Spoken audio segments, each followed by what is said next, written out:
I remember the ceiling of the ambulance more than the pain. White lights, metal drawers, rain hammering the roof like loose change. The paramedic pressed my phone to his ear and said, "Mrs. Harper, your daughter was in a serious accident. We're taking her in now." My mother didn't scream. She didn't ask which hospital. She asked, "Is Nicole dying?" He hesitated. "She's critical, but stable." A sigh came through the speaker. "Then it can wait. Caleb's car got towed. He needs $500. That was the moment I stopped bleeding for them. But the worst part came 3 hours later. Before that night, I was the daughter people pointed to at church dinners and whispered about like I was proof my parents had done everything right. Nicole Harper, 42. Legal audit specialist. Good husband. Beautiful little girl. Nice house in a quiet neighborhood. The kind of woman who wore a black blazer to work, kept emergency snacks in her purse for her daughter, and still sent her mother flowers on Mother's Day, even after being ignored all year. From the outside, I looked untouched. That was the trick. I had learned how to look polished while carrying a family on my back. My mother, Vivian, loved saying, "Nicole has always been so responsible," but she never meant it as praise. She meant it as a job description. My father, Richard, used a heavier sentence. Family steps up. He said it when Caleb needed help with rent. He said it when Caleb quit another job because his manager didn't respect his vision. He said it when a bill came due, when a car payment bounced, when some new dream of Caleb's needed just a little money to get started. Caleb was 39. But in my parents' house, he was still treated like a gifted boy the world had misunderstood. I was the one who understood spreadsheets, due dates, late fees, quiet panic. So I paid. Not always because I wanted to. Because saying no felt like pushing my own face against a family photo and watching myself disappear from it. Daniel saw it before I did. My husband was a high school teacher, the kind of man who graded essays at the kitchen table with Lily asleep against his shoulder. He would look at another payment request on my phone and say, softly, "Nick, they don't call to hear your voice. They call to open your wallet." I would get angry at him for saying it, not because he was wrong, because he was right. The worst part was Thanksgiving 3 years earlier. Daniel had given me a diamond bracelet for our anniversary. Delicate and bright. The first expensive thing I had let myself keep. I took it off near the kitchen sink at my parents' house. By dessert. It was gone. My mother said I was careless. Caleb wouldn't meet my eyes, and I apologized. That was how deep the rot went. The night of the accident. I had stayed late because numbers don't care how tired you are. A contractor's payment trail wasn't adding up, and I remember sitting in my office with cold coffee beside my keyboard, clicking through bills and transfers while the cleaning crew vacuumed the hallway. Outside my window, the city was blurred by rain, all red brake lights and wet pavement. By the time I shut my laptop, my shoulders felt like stone. I texted Daniel, leaving now. "Kiss Lily for me if she's asleep." He sent back a heart. That was the last normal thing I saw. The parking garage was nearly empty. My heels clicked too loudly on the concrete. The air smelled like oil, rainwater, and old rubber. I got into my car, tossed my blazer on the passenger seat, and sat there for a second with both hands on the wheel, letting the heater breathe warm air over my fingers. I was 12 minutes from home, 12 minutes from Daniel's sweatpants folded over the chair, 12 minutes from Lily's nightlight glowing pink under her door. At the intersection, my light turned green. I remember checking left, checking right, moving forward. Then headlights came at me sideways.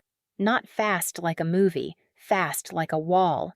There was a sound I still hear sometimes in my sleep. Metal folding, glass bursting, the airbag exploding against my chest. My body snapped hard against the seatbelt, and for one bright second, pain swallowed every thought I had. When I opened my eyes, rain was coming through the broken window in tiny cold dots. I couldn't take a full breath. I tried to move, and my ribs answered with fire, somewhere outside. A man shouted, "Ma'am, stay still!" The sirens came next, then hands, voices, a plastic mask over my face. "Nicole, can you hear me?" I wanted to say. "Call my husband." What came out was air. The paramedic found Daniel in my phone. It rang and rang. He was asleep beside Lily, his phone on silent after a school field trip day that had left him exhausted, so they tried my emergency contacts. My old emergency contacts. My parents. The phone clicked. My mother's voice came through, sharp and irritated, like someone had interrupted her favorite show. The paramedic explained. Serious accident. Possible chest trauma. Transporting now. There was a pause. Then Vivian asked if I was dying. Not where. Not how bad. Not whether I was scared. And when she heard I was critical but stable, she chose Caleb, $500, a towing lot, a grown man having a tantrum. I stared at the ambulance ceiling while the siren screamed above me, and something inside me went very, very quiet. By the time they rolled me into the hospital, I already knew. The crash had broken my ribs. The call had broken something older. Dr. Alvarez told me later my blood pressure spiked the second they opened the ICU door. I don't remember the number. I remember the sound. My father's expensive shoes squeaking against the polished floor. My mother's bracelets clicking as she adjusted her purse. Caleb breathing loudly through his nose like being in a hospital was something happening to him. They were 3 hours late. Daniel had been there for almost 2. He came in with his shirt inside out, hair wet from rain, eyes swollen from crying so hard he could barely speak. He pressed his forehead against my hand and kept saying, "I'm sorry, Nick, I'm so sorry." I wanted to tell him he had nothing to apologize for, but the tube under my nose made every word feel like broken glass. Beside him sat Marianne Cole. Marianne was my mentor, a woman with silver hair, calm eyes, and the kind of reputation that made powerful men lower their voices. She had known me since my first year in forensic auditing. She was also chairing the ethics gala where I was supposed to receive an award that weekend. Daniel called her because he was scared. And because Daniel knew my parents, he knew they would walk in and try to bend reality before I could defend myself. My father stopped at the foot of my bed. For half a second, I thought maybe he would see the bandages, the bruises, the monitor wires. His daughter looking smaller than she had ever looked. Instead, he looked at Marianne. His face changed. "What is she doing here?" he snapped. The room froze. Marianne rose slowly from the chair. "Richard." My mother's painted mouth tightened. Caleb looked down at his phone.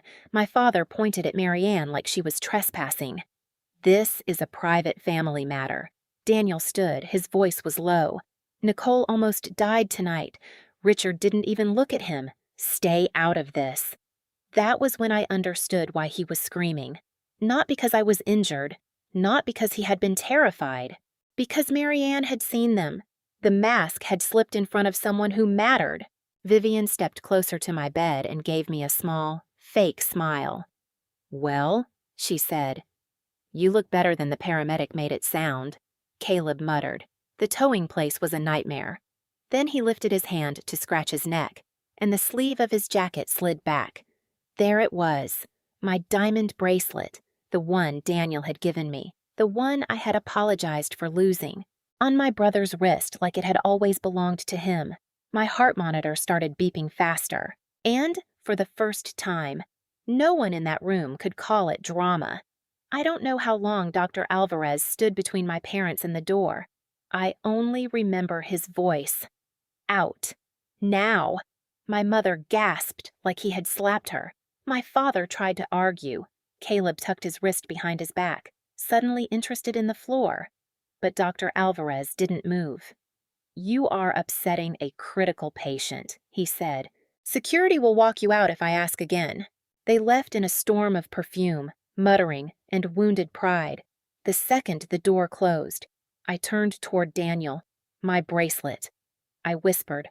"I saw it," he said.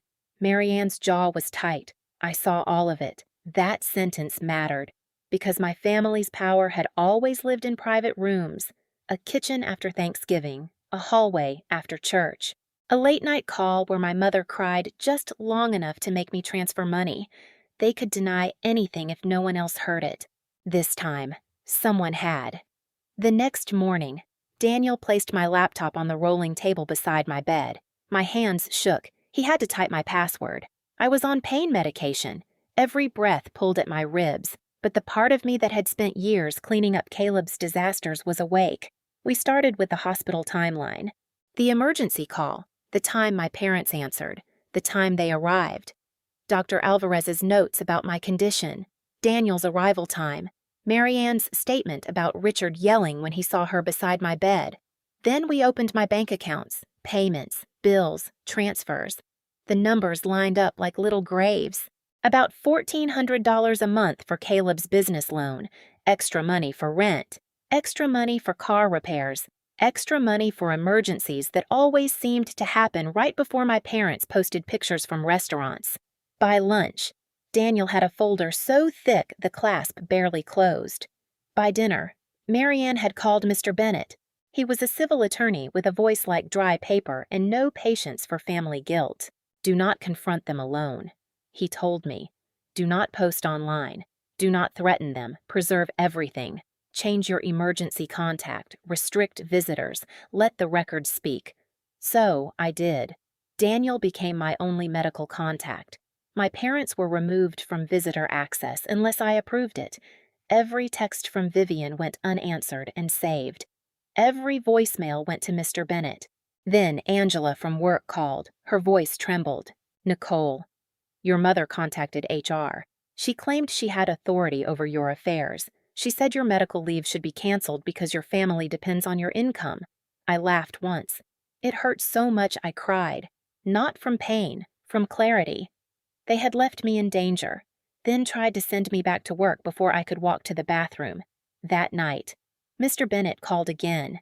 There's something else, he said. An insurance policy, my information, my signature disputed. Caleb listed to benefit if I died in an accident. The room went silent. Mr. Bennett reviewed every slide I built, redacted what needed privacy, and wrote 3 words on the first page, approved for presentation. The ballroom smelled like roses, coffee, and expensive perfume. I remember that more than the applause. Every table wore white linen, glasses caught the chandelier light. A jazz trio played near the back wall, pretending this would be a polite evening about ethics and community service. Daniel held my elbow as I walked in. 1 step, cane, breath. My ribs felt like a fist inside my chest, but I kept my face calm. My parents had taught me that. Smile while it hurts. Stand straight while they take. Never let the room see the blood. Vivian stood from the front table in a silver dress that sparkled too brightly. Richard sat beside her in a navy suit, leaning back like he owned the place. Caleb was next to him, drinking from a short glass, wearing the grin of someone who had never paid for his mistakes. My mother air-kissed my cheek. Nicole, sweetheart, she whispered. Remember to thank your father and me. People love a family story. Richard leaned close. Do not embarrass us tonight. Caleb lifted his glass. The diamond bracelet flashed on his wrist. Maybe introduce me to investors after your little speech. I looked at the bracelet, then at him. Stay for the whole thing. He laughed. That was the last time he looked comfortable. When my name was called, Daniel helped me to the stage. Conversations faded. Marianne stood near the podium, watching me. I accepted the award with both hands because one hand was shaking. Thank you, I began. I built my career around one belief. Records tell the truth when people refuse to. A few people smiled. My parents smiled too. Then I clicked the remote. The screen changed. Not to a family photo, to a timeline. No addresses, no phone numbers, no private account details. Just times, records, and facts. Last Tuesday night, I said, I was in a serious car accident. My emergency contacts were called because my husband could not be reached immediately. My mother shifted in her seat. The first question she asked was not which hospital. It was not whether I was conscious. It was whether I was dying. The room went still. I clicked again. A short section of the emergency call played through the speakers. Cleared by my attorney. Released by me. Cleaned of anything that did not belong to the public. The paramedic's voice came first. Then my mother's. Is Nicole dying?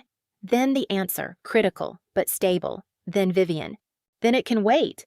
Caleb's car got towed. He needs $500. No one moved. 300 people. And I could hear ice melting in a glass. Vivian's face emptied. Richard shoved his chair back. "This is disgusting," he barked. "You are humiliating your own parents." I looked at him. "No, I am correcting the record." I clicked again. The next slide showed simple medical facts: chest trauma, breathing difficulty, observation required, visitor agitation documented, then the arrival timeline. Daniel less than an hour after hospital contact, Marianne shortly after, Vivian, Richard, and Caleb over 3 hours later. When they arrived, I said. My father did not ask if I was safe. He screamed because my mentor was sitting beside my bed and had seen who they were.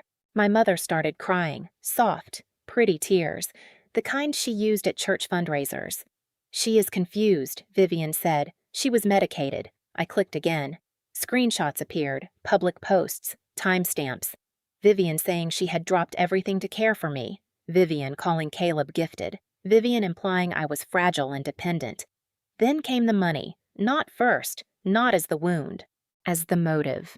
Rounded totals, bills, payments, more than $160,000 over years. A business loan for Caleb that never became real.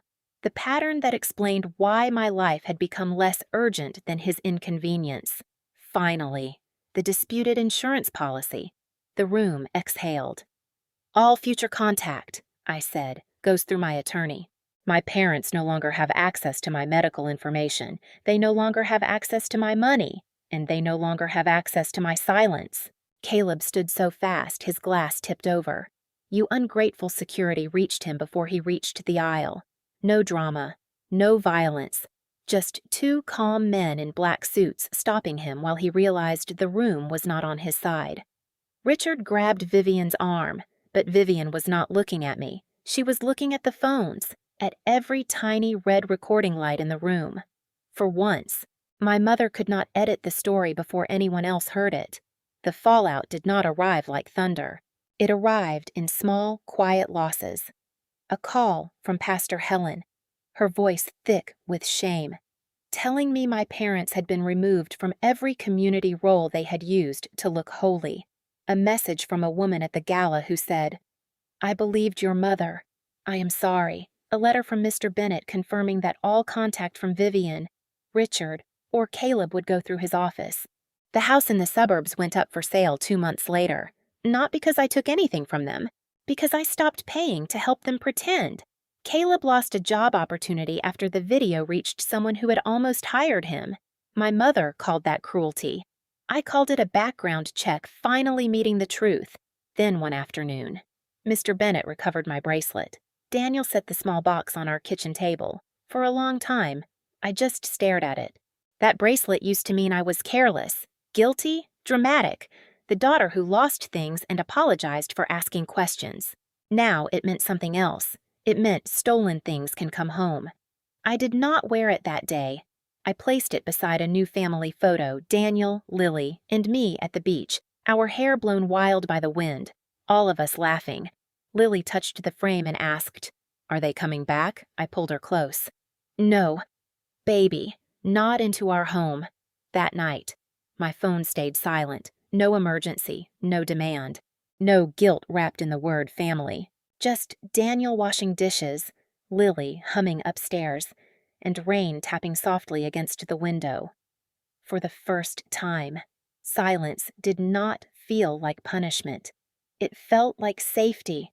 If you have ever had to protect yourself from the people who were supposed to protect you, tell your story in the comments. You are not alone. And sometimes, getting your life back begins with one word: no.